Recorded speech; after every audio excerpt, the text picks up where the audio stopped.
మీ business ను develop చేసుకోవాలి అనుకుంటున్నారా? మీ పరపతిని పెంచుకోవాలి అనుకుంటున్నారా? అయితే ఓకే టీవీ ద్వారా L band, Aston band ad, scrolling ad, ad with voice overs, logo bug, video ads ద్వారా మీ యాడ్స్ ను పబ్లిష్ చేసుకోండి. సంప్రదించవలసిన ఫోన్ నెంబర్ 8520917933. రేవంత్ రెడ్డి గారి పరిపాలన మీద అవాకులు చవాకులు వేలుతున్నారు. వాళ్ళకు అర్థమైతలేదు ఏం చేయాలి. ఇప్పుడు అర్థం వాళ్ళ కాళ్ళ కింద భూమి కదిలిపోయింది. వాళ్ళు గవర్నమెంట్ రాదేమో అనుకొని చెప్పేసి భ్రమలలో ఉన్నారు. అన్నింటికి ఒకే మంది ఉండదు. మా దగ్గర ఈ ఎలక్షన్కు వేరే మంది ఉంటుంది, 105 సీట్లు వస్తాయి, రాసి పెట్టుకోండి అని చెప్పిన ఆయన కళలో కూడా ఊహించిన విధంగా కాంగ్రెస్ పార్టీ అధికారంలోకి రావడం జీర్ణించుకోలేక ఇష్టం వచ్చినట్టు మాట్లాడుతూ ఉన్నారు. ఈరోజు వాస్తవంగా చూసుకుంటే కాంగ్రెస్ని నిందించే వాళ్ళందరికీ ఒక సమగ్రమైన నివేదికతోని నేను యాక్చువల్లీ చెప్పాలన్న విషయం తీసుకొని వచ్చినటువంటి కంటెంట్.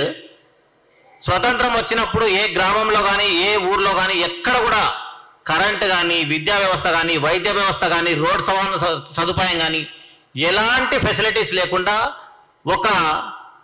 ఈ దేశం మొత్తం బ్రిటిషర్స్ పరిపాలన తర్వాత ఏమీ ఇన్పుట్ లేదు, అంటే డబ్బు సంపాదించి ఆదాయం వచ్చే మార్గం లేదు. అట్లాంటి టైంలో ప్రణాళికాబద్ధంగా చెట్టును నాటి, అంటే దాదాపు 30 సంవత్సరాల కఠోర పరిశ్రమ కాంగ్రెస్ పార్టీ చేసి ఈ దేశంలో ఇరిగేషన్కు డ్యామ్లు, రోడ్ రవాణా వ్యవస్థ, ప్రతి గ్రామంలో విద్యాలయాలు, ప్రతి దగ్గర కరెంట్ ఫెసిలిటీ, అట్లాగే ఎన్నో మంచి మంచి పనులు చేయడం. అంటే అందరు చదువుకుంటారు, మరి ఉద్యోగాలు ఎక్కడికి వెళ్ళి వస్తాయి? ఉద్యోగాల కోసం ఒక్క హైదరాబాద్ స్టేట్లో తీసుకుంటే 30కి పైగా పబ్లిక్ లిమిటెడ్ కంపెనీస్ పెట్టింది. ఫర్ ఎగ్జాంపుల్ మీరు ఏది తీసుకున్న డిఆర్డిఎల్, హెచ్ఏఎల్స్, మీరు ఇట్లా చెప్పుకుంటూ పోతే BDL, MIDHANI, RCI, BHL, HMT tractors. అంటే ఒక ప్రణాళికాబద్ధంగా ఆ రోజు అవినీతి లేదు, వాళ్ళు నిజాయితీగా ఈ దేశాన్ని పైకి తీసుకురావాలని చెప్పి డెవలప్మెంట్ చేసిండ్రు, అంటే చెట్టు పెట్టిండ్రు. ఈ దేశంలో రకరకాల మంచి పనులు చేసి ఒక వ్యవస్థను నిర్మించే పని చేసిండ్రు. నిర్మించిన తర్వాత ఏమైందంటే 30 సంవత్సరాల తర్వాత ఆదాయం రావడం మొదలుపెట్టింది. ఆదాయం వచ్చిన తర్వాత గవర్నమెంట్ కుర్చీల కొట్లాట ప్రారంభమైంది. కుర్చీల కొట్లాట ప్రారంభమైనప్పుడు సరే కొన్నిసార్లు వేరే వాళ్ళకి అవకాశం వచ్చినా వాళ్ళు చేసింది ఏమీ లేదు. ఇప్పుడు ఇక్కడ తీసుకున్నట్లయితే చార్ట్, దాదాపు పివి నరసింహారావు గారు పనిచేసేటప్పటికి, అంటే ఇందిరాగాంధీ ఎప్పుడైతే పనిచేసిన టర్మ్ తర్వాత ఫలితాలు రావడం మొదలుపెట్టింది, అంటే నేషనల్ ఇన్కమ్ పెరగడం మొదలైంది. నేషనల్ ఇన్కమ్ పెరిగిన తర్వాతనే ఏదైనా ప్రాజెక్టులు చేయడం కానీ దేశంలో గొప్ప గొప్ప పనులు చేయడం కానీ ఒక అవకాశం ఏర్పడది. తర్వాత ఐటీ విప్లవం, లిబరలైజేషన్ పివి నరసింహారావు చేసిన తర్వాత గ్రాఫ్ ఒక్కసారి 30-35 ఏళ్ళు స్టీప్గా ఉన్నటువంటి గ్రాఫ్ తర్వాత పూర్తిగా ఎకనామీ మారుకుంటూ అగ్రరాజ్యంగా మారింది. ఇది మీ అందరి గొప్పదనం కాదు, చెట్టు పెట్టి చెట్టును పెంచి పెద్దగా చేసి ఈ దేశానికి ఆర్థిక వ్యవస్థను నిర్మించినటువంటి ఘనత కాంగ్రెస్ పార్టీది. దాన్ని పట్టుకొని ఈరోజు కాంగ్రెస్ ఏం చేసింది, కాంగ్రెస్ ఏం చేయలేదు, 60 ఏళ్ల పరిపాలన. ఫర్ ఎగ్జాంపుల్ ఎవరైనా 60 ఏళ్ల పరిపాలన అంటే మేము ఒకటే చెప్పదలుచుకున్నాం. 83 తర్వాత టీడీపీ పార్టీ వచ్చింది. టీడీపీ పార్టీ వచ్చిన తర్వాత 2 సార్లే కాంగ్రెస్ గవర్నమెంట్ ఉంది ఈ రాష్ట్రంలో. మరి ఈ రాష్ట్రం అభివృద్ధి చేసిన దాంట్లో మీ పాత్ర కూడా ఉండాలి కదా. వాళ్ళని ఎవరిని విమర్శించకుండా ఓన్లీ కాంగ్రెస్ను విమర్శించుకుంటూ వస్తున్నారు. కేసీఆర్ గారికి తెలంగాణ వచ్చింది కదా అని చెప్పి ప్రజలందరూ సంతోషంగా ఒకసారి అవకాశం ఇచ్చిండ్రు, మళ్ళీ సరిపోలేదని చెప్పి రెండోసారి అవకాశం ఇచ్చిండ్రు. ఇచ్చిన తర్వాత ఏమైంది, పూర్తిగా మనిషి మారిపోయి ఒక రాజరిక వ్యవస్థను నిర్మించుకొని ఈ రాష్ట్రాన్ని భ్రష్టు పట్టించిండు. ప్రజలంతా గుర్తుపట్టి ఆయన రాజరిక వ్యవస్థకు ఆయన యొక్క వర్కింగ్ స్టైల్ని నచ్చక మార్చిపడేసిండ్రు, గవర్నమెంట్ మార్చారు. మార్చిన తర్వాత ఈరోజు కాంగ్రెస్ పార్టీ వచ్చి కొత్త ఇంట్లోకి పోతే ఇంటి నిండా బొక్కలే, పోయినా కొద్దీ బొక్కలు కనిపిస్తూ ఉన్నాయి. ఇప్పుడు ఇంట్లోకి వచ్చిన వాళ్ళని చూపించి మీరు వచ్చినాకనే బొక్కలైనాయని చెప్తా ఉన్నారు. వచ్చి 100 రోజులు కాదు కదా, 100 రోజుల్లో మేము ఇచ్చినటువంటి హామీలు నెరవేరుస్తామని చెప్పినాం. ఎంత తొందర అంటే రోజుకొక కామెంట్ వీళ్ళది. ఓటమిని జీర్ణించుకోలేని కేటీఆర్ గారు ఏమంటారు, ప్రతిసారి ఎక్కడ పోయినా కూడా రేవంత్ గారు పరిపాలన మీద దృష్టి పెట్టినప్పుడు రెచ్చగొట్టే విధంగా ప్రతి దగ్గరికి పార్లమెంట్ సమావేశాలు, సన్నాహక సమావేశాలను పెట్టుకొని 100 హామీలు కాంగ్రెస్ ఇచ్చినటువంటి 420 హామీలను నెరవేర్చకపోతే బట్టలు కొడతామని చెప్పారు. పరిపాలన మీద పూర్తిగా కేంద్రీకరించినటువంటి రేవంత్ రెడ్డి గారిని రెచ్చగొట్టి మాటలు అనిపించుకొని మళ్ళీ తన వెంబడి ఉండేటువంటి చిల్లర వాళ్ళతో మాటలు అనిపిస్తూ, అంటే ప్రజాస్వామ్య రాష్ట్రంలో ప్రజాస్వామ్యతంగా పరిపాలిస్తున్న ఒక ప్రభుత్వాన్ని అగుడు చేయాలనే సంకల్పం. ఎందుకంటే రాబోయే ఎలక్షన్లో వాళ్ళ పునాదులు కదిలిపోతున్నాయి. ఇక మిగిలింది ఒక పార్లమెంట్ ఎలక్షనే. ప్రజలు ఒకవేళ మమ్మల్ని తిరస్కరిస్తే పార్టీ మనుగడనే ఉండదని చెప్పేసి ఒక భయంతో అటు హరీష్ రావు గారు కానీ కేటీఆర్ కానీ రోజుకొక మాట మాట్లాడుతున్నారు. వాళ్ళు రెచ్చగొట్టిన మాటలు ఒకసారి మేము ముందుంచుతాను. మొదటగా హామీలు నెరవేర్చకపోతే బట్టలిప్పి కొడతాం. ప్రజలు అయ్యో అంటే కాంగ్రెస్ గెలిచింది, ప్రజలు అయ్యో అంటే కాంగ్రెస్ గెలిచింది, ప్రజలు ఓట్లేస్తేనే కదా కాంగ్రెస్ గెలిచింది. అంతేకాకుండా కేటీఆర్ గారు ఫ్రస్ట్రేషన్లో గవర్నమెంట్ వచ్చినలో ఒక నెల లోపట్నే ఏక్ ఇంజన్ అదానీ, దూసరా ఇంజన్ ప్రధాని, తీసరా ఇంజన్ రేవంత్. ఏంటి వీళ్ళ ఎంత ఎంత కుసంస్కారం అంటే, అసలు మీరు పరిపాలన చేసడానికి వాళ్ళు ఇప్పుడు మెట్లెక్కి కొత్త ఇంట్లో పోయి ఏముంది ఏం లేదు చూసుకుంటే 6,72,000 కోట్ల అప్పు చేసి పెట్టి ఈ రాష్ట్రం మీద పెద్ద పెనుభారం మోపిపోయింది పార్టీ. అట్లాంటి దాన్ని ఆర్థిక వ్యవస్థను మళ్ళీ ఒక గాడిలో పెట్టుకొని ఇచ్చిన హామీలను నెరవేర్చాలని చెప్పి 2 హామీలు నెరవేర్చినాక ఓపిక లేదు. ఎంత ఓపిక లేదంటే రోజు ఎక్కడో పోయి రేవంత్ అన్నని రెచ్చగొట్టాలి, రేవంత్ అన్నని ఏదైనా ఒక మాట అనిపించాలి, వాళ్ళు ఎంబడేటోళ్ళతో ఒక మాటలు అనిపించాలి, చిల్లర రాజకీయం చేస్తూ ఉన్నారు. మొదటి నుండి ఇదే పరిస్థితి వాళ్ళది. వాళ్ళకు ప్రజాస్వామ్యం మీద గౌరవం లేదు. ప్రజలంటే వాళ్ళకి ఓటు బ్యాంక్ రాజకీయంగా మార్చుకుని స్కీములు పెట్టి చేస్తూ ఉన్నారు. అంతేకాకుండా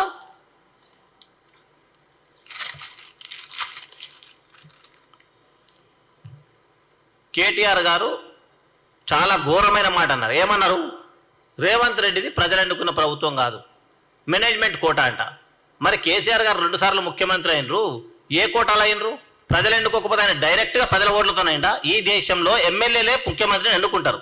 మీరు 2 సార్లు ముఖ్యమంత్రి అయితే కూడా ఎమ్మెల్యేలే ఎన్నుకున్నారు. ఏం మాట్లాడుతున్నారు అనేది స్పృహ లేదు వాళ్ళకు. ఎంత అసహనం అంటే పూర్తిగా పరాకాష్ట చేరిపోయినారు. ఏం చేయాలి, విధి లేదు. ఏదో ఒకటి వీళ్ళ మీద బట్టగా సిద్ధ ప్రజలను డైవర్ట్ చేయాలి. వీళ్ళు చేస్తున్న మంచి పనిని, ప్రజాస్వామ్య పునరుద్ధరణను జీర్ణించుకోలేక ఇష్టం వచ్చినట్టు మాట్లాడుతున్నారు. ఎవరైనా అలా మాట్లాడొచ్చా? ఇంగిత జ్ఞానం ఉన్న వాళ్ళు ఎవరు కూడా రేవంత్ ప్రజలు ఎన్నుకున్న సీఎం కాదు అని అనొచ్చా? మరి హామీలు ఇచ్చింది కాంగ్రెస్ పార్టీ, హామీలను నమ్మి ప్రజలు ఓట్లేసిండ్రు. వాళ్ళు అరాచకం చేస్తున్నారు కాబట్టి హామీలు, వాళ్ళు తప్పు చేస్తున్నారని గుర్తుపట్టింది కాబట్టి కాంగ్రెస్కు మ్యాండేట్ ఇచ్చిండ్రు. మరి మీరేమి ఇచ్చిండ్రు? మీరు మహిళలకు మేము 2,500 ఇస్తామంటే మీరు 3,000 ఇస్తామన్నారు. మేము 500 సిలిండర్ ఇస్తామంటే మీరు 400కి ఇస్తామన్నారు. మేము రైతు బంధు 15,000 చేస్తామంటే మీరు 16,000 చేస్తామన్నారు. మీ హామీలు ఉన్నాయి కదా, మరి మీరు మాకంటే ఎక్కువనే మంచిగా చెప్పింది కదా, మరి మిమ్మల్ని ప్రజలు ఎందుకు విశ్వసించాలి? మీరు ఎక్కడికి వెళ్ళి తెస్తుంటే మరి డబ్బు? ఆర్థిక వ్యవస్థను కుల్లబొడిచిందే కాక సీటు కోసం, సీఎం సీటు మా ఇంట్లో ఇల్లు దాటిపోవద్దన్న దురుద్దేశంతో మీరు కాంగ్రెస్ ఏం చెప్పిండ్రో దానికి ఇంకా బాగు చేయాలని చెప్పిండ్రు అంతే. అయినా ప్రజలు మిమ్మల్ని విశ్వసించలే. ఎందుకంటే మీరు ఓటు బ్యాంక్ రాజకీయం చేస్తున్నారు. ఈరోజు బీసీల మీద ప్రేమ చూపిస్తున్నారు. వీళ్ళు ఎట్లా ప్రేమ చూపిస్తున్నారు? పూలే గారి విగ్రహం పెట్టాలంటున్నారు కవిత గారు. 9.5 సంవత్సరాలు మీరే కదా అధికారాలు ఉన్నది. నిన్న చెప్తున్నది 20,000 కోట్ల బడ్జెట్ పెట్టాలి బీసీలకు. ఎంత విలువలు బడుదలి మాట్లాడుతున్నారు వీళ్ళంటే, బీసీలకు ₹1,00,000 అని చెప్పేసి నియోజకవర్గానికి ఒక 10 మందికో 20 మందికో ఇచ్చి బీసీల ఓట్లు వేయించుకోవాలని చూసిండ్రు.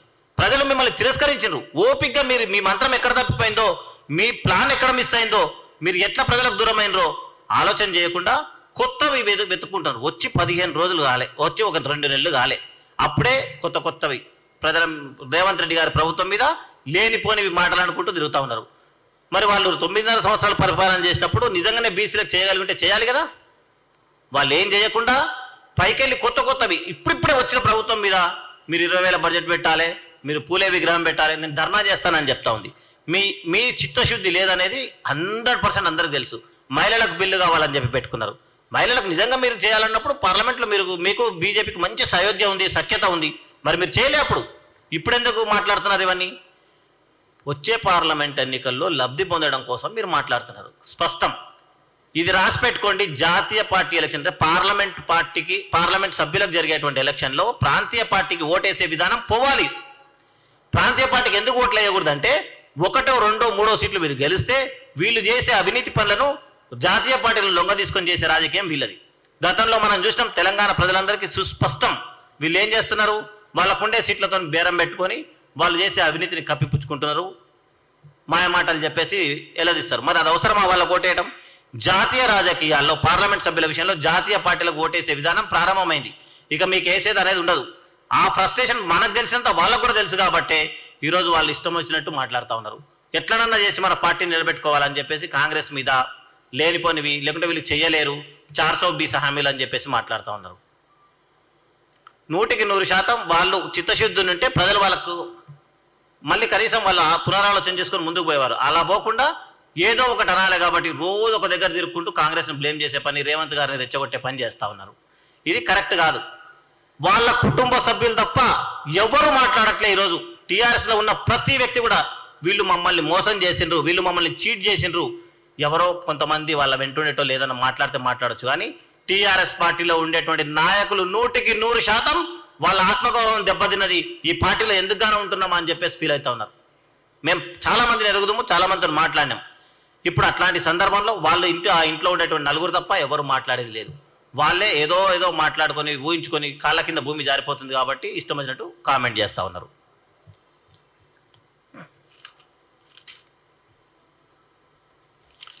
మనం రేవంత్ రెడ్డి గారి పాలన చూసినట్లయితే జయ హే జయ తెలంగాణ, మొత్తం తెలంగాణ మూమెంట్ ఊపినటువంటి పాట అది. మరి మీరు ఉన్నప్పుడు కనీసం ఆ పాటకు మన తెలంగాణ జాతీయ గీతంగా పెట్టాల్సినటువంటి బాధ్యత ఉండే. ఈరోజు గోరేటి వెంకన్న గారికి సల్యూట్ చేయాలి. ఎందుకంటే ఆయన చెప్పిండు జయ జయ హే తెలంగాణ పాట మనం ఎప్పుడో జాతీయ గీతంగా, తెలంగాణ జాతీయ గీతంగా పెట్టుకునేది ఉండే. రేవంత్ రెడ్డి గారు వచ్చి మంచి పని చేసినారు, మంచి సంస్కృతిని ప్రారంభించారని చెప్పారు. ఇది మంచి బుద్ధి. అంటే మంచి మాటలు చెప్పే వాళ్ళని ఎప్పుడైనా గౌరవించుకోవాలి. మీరు దాన్ని కూడా అసలు ఎక్కడ హర్షించకుండా ప్రతిదీ తెలంగాణ ఉద్యమం జరిగిన రోజులు టీజీ అనే ఉండే, సడన్గా టీఎస్ అని పెట్టుకున్నారు. ఇప్పుడు తెలంగాణ ప్రజల ఆకాంక్ష మేరకు పనిచేస్తున్నటువంటి గవర్నమెంట్ ఏదైనా ఉందంటే అది రేవంత్ రెడ్డి గారి గవర్నమెంట్. రేవంత్ రెడ్డి గారిని ఒక మాట అంటే ఆయన 10 మాటలు అంటాడు, గుర్తుపెట్టుకోవాలి. కేసీఆర్ అండ్ ఫ్యామిలీ మీరు రెచ్చగొట్టి ఆయన అంటున్నాడు అనే దానికంటే మీరు ప్రజాస్వామ్యయుతంగా మీరు ఆలోచన చేసి మీరు గాడిలో పడాలే తప్ప అవతలని మీద బ్లేమ్ చేసే పని చేయదు. 2 నెలలు కాకముందే మీరు పిచ్చిగా మాట్లాడుతుండ్రు. అవన్నీ బంద్ చేసుకొని ప్రజల కోసం, ప్రజలకు మీరు ఇంకేం చేస్తారో ఫ్యూచర్లో చెప్పి ముందుకు పోవాల్సిన విజ్ఞప్తి చేస్తా ఉన్నా. ఇకపోతే రేవంత్ రెడ్డి గారి పాలనలో ప్రజలు, పాలకులు అందరూ కూడా ముఖ్యమంత్రిని కలిసే సత్సాంప్రదాయాన్ని నెలకొల్పారు. మీ దగ్గర ఉన్నప్పుడు ఎవరైనా కలవాలంటే ఏమైనా పాసిబిలిటీ ఉండేనా? మార్పు లేదు అనేటోళ్ళకి ఈ విషయాలు చెప్తా ఉన్నాం ఏం జరిగిందని. ప్రజాస్వామ్యాన్ని ఈ రాష్ట్రంలో పునరుద్ధరించడం జరిగింది. మిమ్మల్ని కలవాలంటే కేటీఆర్ గారు చెప్పేవారు ముఖ్యమంత్రి కలవాల్సిన అవసరం లేదు, ఆయన ప్రజలకు ఏం కావాలో చేసి పెడితే చాలని. సార్, ముఖ్యమంత్రి గారిని కలిసే వెసులుబాటు ఎప్పుడు అందరికీ ఉండాలి. మీ దగ్గర మంత్రులను కూడా కలిసే వెసులుబాటు లేకుండే ఈ రాష్ట్రంలో గౌరవించబడిన పెద్ద వ్యక్తులు కూడా మీ కాంపౌండ్ ముందు ఎదురు చూసిన రోజులు ఉన్నాయి గంటల తరబడి. మరి మీరు ఈరోజు మార్పు కనిపించట్లేదు అంటారు. ఎవ్వరు వెళ్ళినా ముఖ్యమంత్రి గారు ప్రజా దర్బారు పెట్టి కలుస్తున్నారు, ప్రజలకు, నాయకులకు అందుబాటులో ఉంటున్నారు. మరి మీ దగ్గర ఉన్నప్పుడు ఆ పరిస్థితి లేదే. మంత్రివర్గంలో ఎవ్వరు మాట్లాడే వెసులుబాటు లేకుండే, మీరు ఏది నిర్ణయం చేస్తే అదే అయ్యేది. కానీ ఈరోజు అట్లా ఉందా? కాంగ్రెస్ గవర్నమెంట్లో మంత్రులు స్వచ్ఛందంగా ప్రణాళికలు రచిస్తూ పార్టీ కోసం, ఈ తెలంగాణ ప్రజల కోసం కష్టపడి మంచిగా పనిచేస్తున్నారు. మీ దగ్గర మీరు ఏది నిర్ణయిస్తే అదే అమలయ్యేది, నియంతృత్వం నడిచేది. కాబట్టే ప్రజలు తిరస్కరించిన మిమ్మల్ని. మీ ఒక్క కుటుంబం పరిపాలించేది. కుటుంబ వ్యవస్థ అంటే ఏమనంటే కాంగ్రెస్ కుటుంబ పార్టీ అంటారు. దయచేసి మిత్రులు చాలా ఇంపార్టెంట్ విషయం వినాలి. జవహర్ లాల్ నెహ్రూ గారు పరిపాలన చేసినప్పుడు ఇందిరాగాంధీ గారు లేరు, పరిపాలన చేయలే. ఇందిరాగాంధీ గారు పరిపాలన చేసినప్పుడు రాజీవ్ గాంధీ గారు చేయలే. రాజీవ్ గాంధీ గారు చేసినప్పుడు సోనియా గాంధీ గారు చేయలే. సోనియా గాంధీ గారు చేసినప్పుడు రాహుల్ చేయలే. రాహుల్ గాంధీ గారు పనిచేస్తున్నప్పుడు వాళ్ళ తర్వాత తరం వాళ్ళు చేస్తలే. నేను చెప్పొచ్చేది ఏంటంటే కాంగ్రెస్ కుటుంబ పాలన కాదు, ఈ దేశాన్ని కలిసికట్టుగా కట్టిపెట్టి ఉంచేందుకు వాళ్ళు తరతరాలుగా త్యాగాలు చేసుకుంటూ ఒకరి తర్వాత ఒకరు ఈ రాష్ట్రాన్ని, ఈ దేశాన్ని మంచి నాయకత్వం అందిస్తారు. కానీ మీది కుటుంబ పాలన, కాంగ్రెస్ కాదు. ఎందుకంటే ఒకే కాలంలో, బాగా గుర్తుపెట్టు, ఒకే కాలంలో మీరు ముఖ్యమంత్రి, మీ కొడుకు మంత్రి, మీ అల్లుడు మంత్రి, మీ బిడ్డ ఎమ్మెల్సీ, మీ సడ్డగుడి కొడుకు ఎంపీ, ఈ రకంగా మీ కుటుంబం మొత్తం ఏకకాలంలో ఉన్నది. కాబట్టి మీది కుటుంబ పాలన. మీది కుటుంబ పాలన పెట్టుకొని కాంగ్రెస్ కుటుంబ పాలన అంటారు. ఇట్లా ప్రతి విషయంలో కూడా చాలా డిఫరెన్సెస్ ఉన్నాయి. మీరు చేసినటువంటి అరాజకం చాలా ఎక్కువ మొత్తంలో ఉంది, పైకెళ్ళి ఇతరులు చేసిందని చెప్తా ఉన్నారు. హామీలు నెరవేర్చడానికి నిరంతరం కష్టపడి పనిచేస్తున్నటువంటి గవర్నమెంట్ రేవంత్ రెడ్డి గారి గవర్నమెంట్. మీకు 100 రోజుల్లో కాంగ్రెస్ ఇచ్చిన హామీలను నెరవేరుస్తా అని చెప్పింది. కాబట్టి మీరు సంయమనంతో ఉంటే మీకు విలువ ఉంటుంది. మీరు లేదు ఇట్లనే అవాకులు చవాకులు పేలితే మీకు 110% వచ్చే పార్లమెంట్ ఎలక్షన్ తర్వాత ఈ రాష్ట్రంలో మీ పార్టీ ఉండదు, మీ ఎమ్మెల్యేలు కూడా మీ వెంబడి ఉండరు, మొత్తం కూడా మీ పార్టీ టోటల్గా తుడిచిపెట్టుకుపోతుంది. మీరు గౌరవప్రదంగా ప్రజలు ఇచ్చిన మ్యాండేట్లు గౌరవించి 1-2 సంవత్సరాలు మీరు వాళ్ళకు పని చేసుకునే అవకాశం ఇవ్వాలి. మీరు చేసిన తప్పులను సరిదిద్దుకొని మీరు పునర్నిర్మాణం చేసుకునే పని చేయండి. ఇక్కడ కాంగ్రెస్ గవర్నమెంట్ ప్రజలకు ఇచ్చిన హామీలు నెరవేర్చడానికి కష్టపడి పనిచేస్తుంది, దాన్ని హర్షించాలి. గతంలో చెప్పినట్టు మీ దగ్గర మంత్రాలు ఉంటే పార్లమెంట్ ఎలక్షన్ తర్వాత మీకు మీ మంత్రాల విలువ తెలిసిపోతుంది. కేసీఆర్ గారు నాకు ప్రతి ఎలక్షన్కి ఒక మంత్రం ఉంటుంది అన్నారు.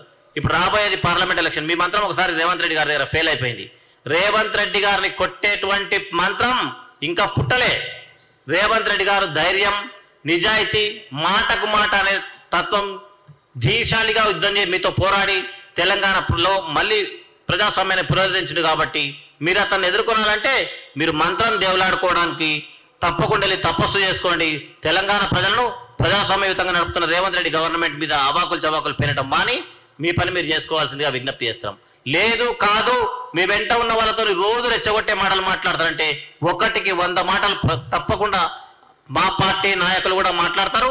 మీరు భరించే శక్తి ఉంటే భరించాలి, లేకపోతే ఇంకొకసారి అలాంటి పని చేయొద్దని చెప్పేసి మీకు విజ్ఞప్తి చేస్తూ మంచి ప్రజాస్వామ్యాన్ని నెలకొల్పి, విలువలను నెలకొల్పి, ఆ మంచి అంటే ప్రజలకు ఏదైతే వాగ్దానాలు చేసినా అవి నెరవేర్చే ప్రయత్నం చేస్తున్న రేవంత్ రెడ్డి గారికి మీ చేతనైతే మంచి సలహాలు ఇవ్వండి, వారిని పరిపాలన చేసుకునివ్వండి, అవాకులు చవాకులు పెరగడం మానుకోవాలని చెప్పేసి ఈ సందర్భంగా విజ్ఞప్తి చేస్తూ సెలవు తీసుకుంటున్నాం.